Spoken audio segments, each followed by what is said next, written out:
नमस्कार दोस्तों, डेट है आज की 20 मई 2020 और स्वागत है आपका फिल्म बूस्टर न्यूज़ डिस्कशन में। सबसे पहले इम्पोर्टेंट आर्टिकल एजुकेशन सेक्टर को बूस्ट करने के लिए इनिशिएटिव्स से संबंधित है। क्या कंटेक्स्ट है? वित्त मंत्री ने हाल ही में एजुकेशन सेक्टर को बूस्ट करने के लिए काफ़ी सारे इनिशिएटिव्स अनाउंस किए। पीएम ई विद्या इनिशिएटिव क्या है? अभी देखो, हमारे देश में सरकार के द्वारा एजुकेशन सेक्टर से संबंधित काफ़ी सारे इनिशिएटिव्स चलाए जा रहे हैं, बट सरकार के जो प्रयास हैं स्कैटर्ड हैं।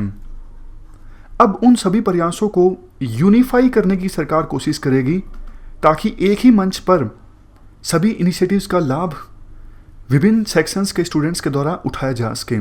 इसी उद्देश्य के साथ ये इनिशिएटिव लॉन्च किया गया है, पीएम ई विद्या। समझ गए? मैं फिर से बोलता हूँ, सरकार के बहुत सारे इनिशिएटिव्स हैं एजुकेशन सेक्टर से संबंधित, उन सब को यूनिफाई करने के लिए ये इनिशिएटिव लॉन्च किया जाएगा, पीएम ई विद्या। तो पीएम ई विद्या एक कॉम्प्रिहेंसिव इनिशिएटिव होगा और इस इनिशिएटिव के अंदर छोटे छोटे बहुत सारे इनिशिएटिव होंगे, जैसे दीक्षा इनिशिएटिव में देखो, सभी स्टेट्स और यूटीज़ की स्कूल एजुकेशन से संबंधित क्वालिटी ई कंटेंट अवेलेबल रहेगा। तो दीक्षा एक प्रकार से one nation one digital platform के तौर पे काम करेगा। इसके अलावा पीएम ई विद्या में एक इनिशिएटिव टीवी से संबंधित होगा क्या? हर एक क्लास के लिए एक डेडिकेटेड टीवी चैनल होगा। जैसे क्लास 1 के लिए अलग से टीवी चैनल होगा, क्लास 2 के लिए अलग से, इस प्रकार से 12 क्लासेस के लिए 12 टीवी चैनल्स होंगे। अदरवाइज पहले क्या होता था, एक टीवी चैनल पे अलग अलग क्लासेस के प्रोग्राम आते थे, तो स्टूडेंट्स बेहतर ढंग से टीवी चैनल को यूटिलाइज नहीं कर पाते थे। लेकिन अब सही रहेगा, हर एक क्लास के लिए अलग से टीवी चैनल। इसके बाद स्वयं, मतलब इनमें से कुछ ये इनिशिएटिव्स पुराने हैं, ये सभी इनिशिएटिव्स नए नहीं हैं, पुराने इनिशिएटिव्स हैं, लेकिन इनको अब यूनिफाई किया जा रहा है, एक मंच पर लाया जा रहा है। स्वयं क्या है? ऑनलाइन कोर्सेज अवेलेबल हैं स्वयं पोर्टल पर, स्कूल से संबंधित और हायर एजुकेशन से संबंधित। IIT पाल, यहाँ पर इस पोर्टल पर जाकर आप IIT JEE और नीट की प्रिपरेशन से संबंधित वीडियो देख सकते हो। इसके अलावा डिफरेंटली एबल्ड पर्सन्स के लिए स्टडी मटेरियल को डेवलप किया जा रहा है डिजिटली एक्सेसिबल इंफॉर्मेशन सिस्टम पर, और इवन जो NIOS का वेबसाइट या फिर यूट्यूब चैनल है, वहाँ पर साइन लैंग्वेज से संबंधित वीडियोज़ भी अवेलेबल हैं। इसके अलावा एक मनोदर्पण इनिशिएटिव भी इंक्लूड होगा पीएम ई विद्या में। इसका मकसद ये है स्टूडेंट्स को, टीचर्स को और फैमिलीज़ को मेंटल हेल्थ संबंधित चीज़ों की जानकारी देना, उन्हें उनकी इमोशनल वेलबींग को इंश्योर करना। इसके लिए एक toll free helpline, national directory of counsellors और इंटरेक्टिव चैट प्लेटफॉर्म अवेलेबल करवाया जाएगा, ताकि कोई भी स्टूडेंट, टीचर या फिर फैमिली मेम्बर मेंटल हेल्थ संबंधित इशू पर जानकारी चाहता है तो वो इन सब टूल्स की सहायता से जानकारी प्राप्त कर सके, जैसे toll free chat platform. Next, सरकार अब ये चाहती है कि जो हमारे देश में टॉप 100 यूनिवर्सिटीज़ हैं वो ऑनलाइन कोर्सेज स्टार्ट करें। मतलब हायर एजुकेशन में ई लर्निंग को एक्सपेंड करना चाहती है सरकार, इसीलिए 100 जो टॉप यूनिवर्सिटीज़ हैं उनको अलाउ किया जाएगा, आप ऑनलाइन कोर्सेज स्टार्ट कीजिए। इसके अलावा दूसरी जो कन्वेंशनल यूनिवर्सिटीज़ हैं वो भी ऑनलाइन कंपोनेंट को 20% से बढ़ा के 40% कर सकते हैं।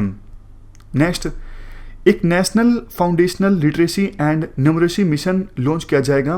मकसद इसका ये होगा, 3 से 11 साल की उम्र के जो बच्चे हैं, 4 करोड़ बच्चे हैं, उनमें फाउंडेशनल लिटरेसी एंड न्यूमरेसी को इंश्योर करना। मतलब वो जो बेसिक स्किल्स होती हैं लिटरेसी से संबंधित, पढ़ना और लिखना, वो आसानी से अचीव कर सकें। तो ये हमने कुछ इनिशिएटिव डिस्कस किए जो सरकार ने लिए हैं, कुछ पुराने हैं लेकिन उनको अब यूनिफाई किया गया है एजुकेशन सेक्टर से संबंधित। चलते हैं आगे। नेक्स्ट आर्टिकल लीसा के बारे में है, यानी लेस इन्वेसिव सर्फेक्टेंट एडमिनिस्ट्रेशन। ये क्या है? बेसिक्स की बात करते हैं। देखो, प्री मेच्योर बेबीज जो होते हैं, यानी जिनका मेच्योरिटी से पहले ही जन्म हो जाता है, उन बच्चों में उनका वेट भी कम होता है और उनके लंग्स ठीक से डेवलप नहीं हो पाते। तो इस वजह से ऐसे प्री मेच्योर पैदा हुए बेबीज़ को वेंटिलेटर सपोर्ट प्रोवाइड की जाती है ताकि वो बच्चे सांस ले सकें, क्योंकि लंग्स तो अच्छे से डेवलप हुए नहीं होते हैं। और जब इतने समय में धीरे धीरे करके लंग्स डेवलप हो जाते हैं तो बाद में वेंटिलेटर सपोर्ट की आवश्यकता नहीं होती। लेकिन होता क्या है, जो ये वेंटिलेटर सपोर्ट दिया जाता है ये थोड़ा इन्वेसिव होता है, इसके साइड इफ़ेक्ट्स भी काफ़ी होते हैं, लंग्स डैमेज भी हो सकते हैं।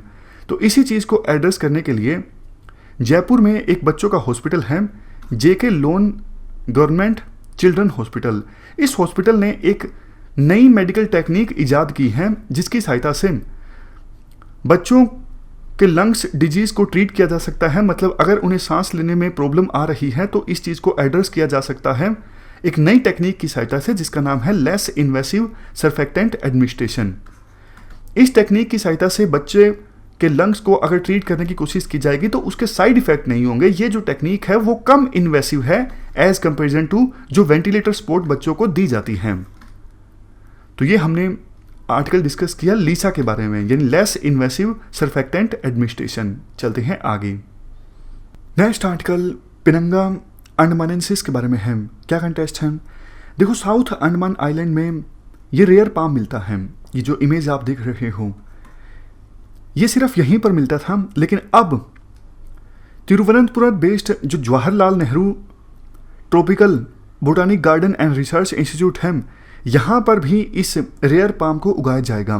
तो ये दूसरा घर होगा इस रेयर पाम का। समझ गए? अब बेसिक इंफॉर्मेशन डिस्कस करें इस पिनंगा अंडमानेंसिस के बारे में। नेम जो आता है पिनंग, ये मॉडर्न डे यानी आज का जो मलेशिया का स्टेट है वहाँ से आता है। स्टेटस की बात करें IUCN की रेड लिस्ट में क्रिटिकली इंडेंजर्ड कैटेगरी में आता है ये पिनंगा अंडमानेंसिस। और अंडमान आइलैंड में one of least known species है। मतलब इसके बारे में बहुत कम लोग जानते हैं, बहुत ज़्यादा इंफॉर्मेशन भी नहीं है इस रेयर स्पीसीज के बारे में। साउथ अंडमान में जो माउंट हैरियट नेशनल पार्क है, इस नेशनल पार्क में 600 के आसपास ये रेयर पाम के पेड़ हैं। इस नेशनल पार्क में एक एवरग्रीन फॉरेस्ट पॉकेट है, वहीं पर ये सारे 600 के 600 पाम ट्रीज हैं।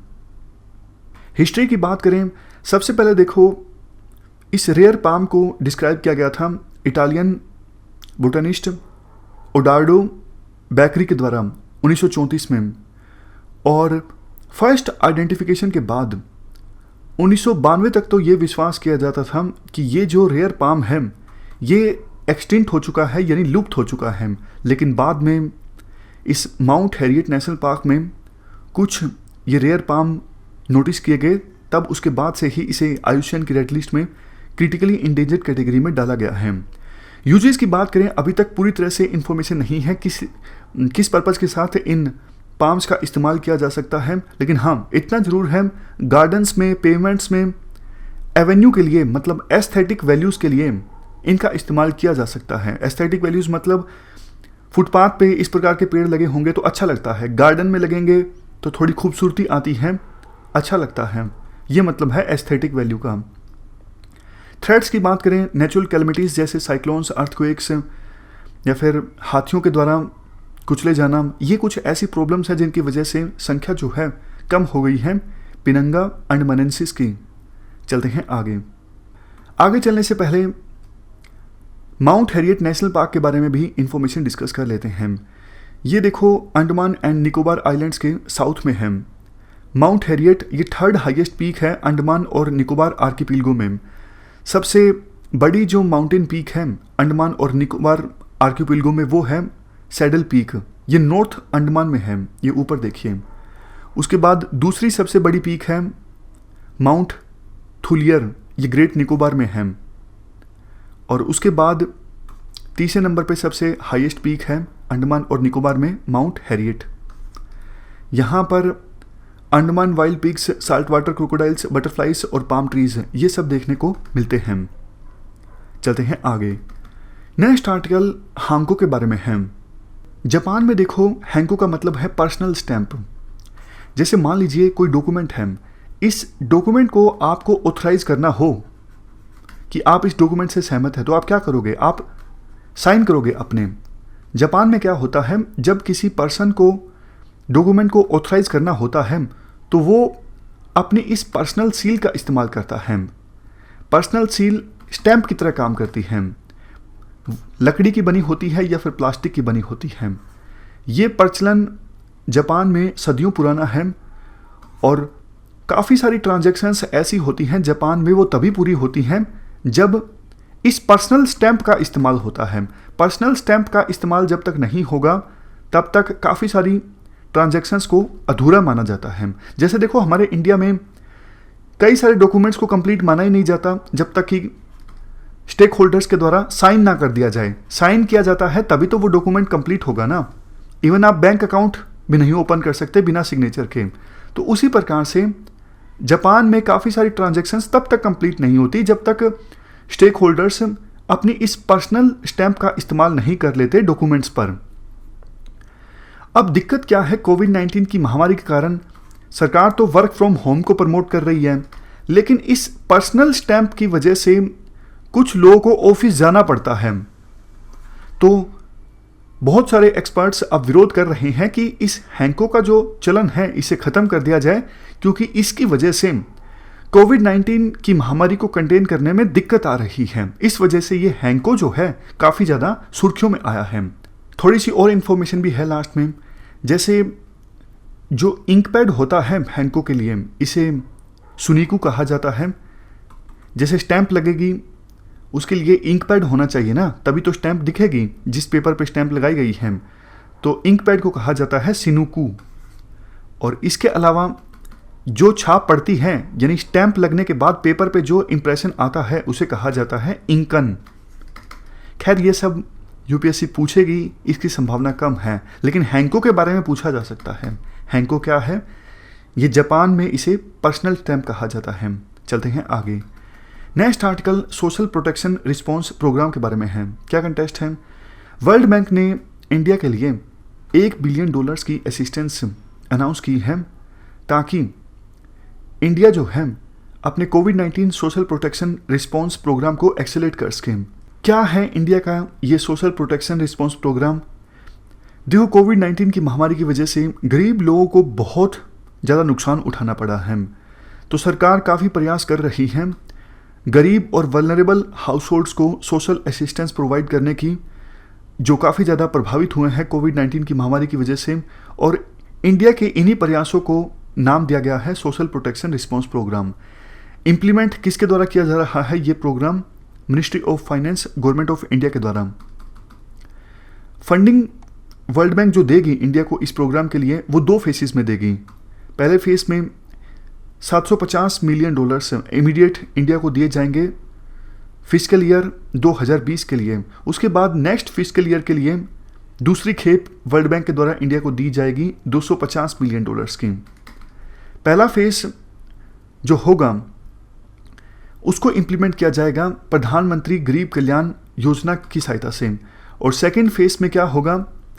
एडिशनल कैश दिया जाएगा जरूरतमंद लोगों को इन काइंड बेनिफिट्स है। इन काइंड बेनिफिट्स मतलब जैसे फ्री अनाज दे दिया या फिर फ्री गुड्स और किसी प्रकार के दे दिए सरकार के द्वारा। ये मतलब है इन काइंड बेनिफिट्स कम। तो स्टेट गवर्नमेंट्स के थ्रू लोकल ज़रूरतों के हिसाब से ये एडिशनल कैश और इन काइंड बेनिफिट्स प्रोवाइड किए जाएंगे ज़रूरतमंद लोगों को सेकेंड फेज में। ये हमने बात की सोशल प्रोटेक्शन रिस्पॉन्स प्रोग्राम के बारे में। अब लास्ट में जल्दी से हम रिवाइज कर लेते हैं कितना आपको याद है। आप इन चारों स्टेटमेंट्स को ध्यान से पढ़ लीजिए और मन में सोच लीजिए आपके अनुसार कौन सी स्टेटमेंट सही है, कौन सी गलत है। सबसे पहली स्टेटमेंट, पिनंगा अंडमानेंसिस कहाँ पर मिलते हैं? In South Lakshadweep Mount Harriet National Park. देखो, ये थोड़ा सा आसान फ्रेम हो गया क्योंकि नाम से ही पता लग जाता है कि नाम में अंडमान है, तो एक्चुअली ये लक्षद्वीप में तो नहीं होगा, इसलिए स्टेटमेंट को थोड़ा और मुश्किल फ्रेम किया जा सकता था। तो ये तो आप सबने सही ही एज्यूम किया होगा, ये स्टेटमेंट गलत है। यूपीएससी भी काफ़ी बार इस प्रकार की गलती कर देती है, मतलब नाम से ही पता लग जाता है कि कौन सी स्टेटमेंट सही है, कौन सी गलत है। तो पिनंगा अंडमानेंसिस नाम से पता लगता है कि ये अंडमान में किसी जगह पर मिलता है। उसके बाद है हैंको। हैंको एक पर्सनल स्टैंप है जापान में और दूसरे देशों में इसका मतलब होता है सिग्नेचर और जापान में इसका मतलब होता है पर्सनल स्टैंप, और ये कई सारी ट्रांजैक्शंस के लिए ज़रूरी है। ये बिल्कुल ठीक स्टेटमेंट है। इसके बाद सोशल प्रोटेक्शन रिस्पॉन्स प्रोग्राम, इसका मकसद ये है इंडिया के जो प्रयास हैं गरीब और वनरेबल सेक्शंस को सोशल असिस्टेंस प्रोवाइड करने की, जो प्रभावित हुए हैं कोविड-19 की महामारी की वजह से, और इसको इम्प्लीमेंट किया जा रहा है ministry of social justice and empowerment के द्वारा। ये स्टेटमेंट पहला पार्ट तो सही है, दूसरा पार्ट गलत है क्योंकि मिनिस्ट्री ऑफ फाइनेंस के द्वारा इस प्रोग्राम को इम्प्लीमेंट किया जा रहा है। लास्ट स्टेटमेंट, मनोदर्पण इनिशिएटिव जो है वो कंटेंट प्रोवाइड करने से संबंधित है साइन लैंग्वेज में। गलत स्टेटमेंट, मनोदर्पण इनिशिएटिव में मेंटल हेल्थ संबंधित जो इश्यूज के बारे में जानना चाहते हैं स्टूडेंट, टीचर्स या फिर फैमिली मेम्बर्स, उनको जानकारी दी जाएगी। मेंटल हेल्थ इश्यूज को एड्रेस करने की कोशिश की जाएगी इस इनिशिएटिव की सहायता से, फ़ोन के थ्रू, चैट के थ्रू या फिर दूसरे ऑनलाइन टूल्स के थ्रू। तो ये थी हमारी आज की डिस्कशन। फिलहाल इस डिस्कशन में इतना ही है। Thank you very much for discussion.